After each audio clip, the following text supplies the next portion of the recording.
আসসালামু আলাইকুম। আমাদের নারিকেলি কচু আছে, নারিকেলি কচু নিব এখন। কি বলো বাবা?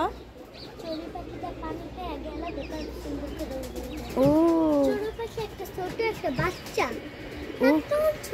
বাচ্চা চড়ুই পাখি, ওই যে ওইখানে আমাদের পানি দেওয়া আছে, চড়ুই পাখি পানি খেয়ে চলে গেল, সেটাই জন্য এরা বলতেছে। আচ্ছা এখানে আব্বু কি, আব্বু চড়ুই পাখি? ও আচ্ছা থাক বাবা, ওরা থাকুক, আমরা কাজ করি বাবা। যে আমরা কচু তুলবো এখন। এই যে আমাদের নারিকেলি কচু, এই যে সবগুলি গোড়ার দিকটা দেখি কি নষ্ট হয়ে যাইতেছে। এই যে বিসমিল্লাহ, এই যে এটা আমি কেটে নিব, আবার লাগায় রাখবো, আগে উঠায় নেই। এই যে এখানে আরেকটা আছে, এই যে আর বাবা পাতাটা ভেঙে গেছে, এটা ধরো তো বাবা পাতাটা।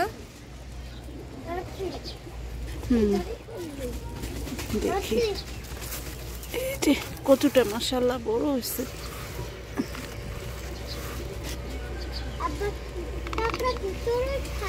হ্যাঁ বাবা,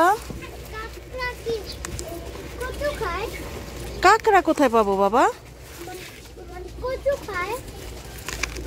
বাবা পারি না রে বাবা এটা তুলতে, দাঁড়াও আরেকটা পাতা ভেঙে নিছি।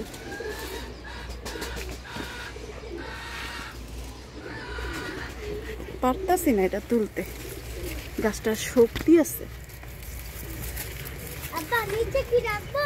হ্যাঁ রাখো বাবা।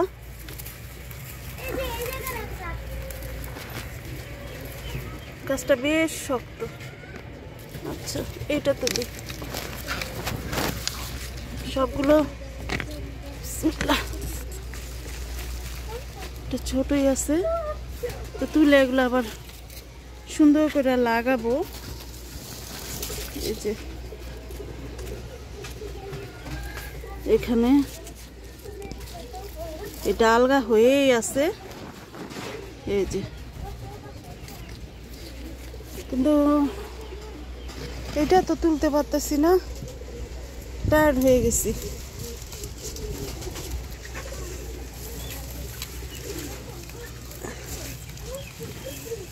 এটা খুব শক্ত, এটা এক হাতে ক্যামেরা ধরে আরেক হাত দিয়ে টান দিয়ে হচ্ছে না, দুই হাত দিয়েই ধরতে হবে এটা।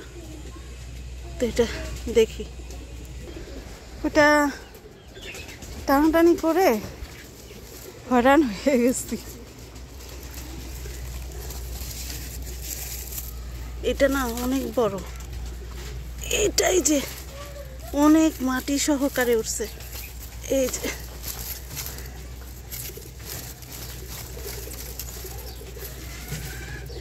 এটা পরিষ্কার করে তারপরে নিব।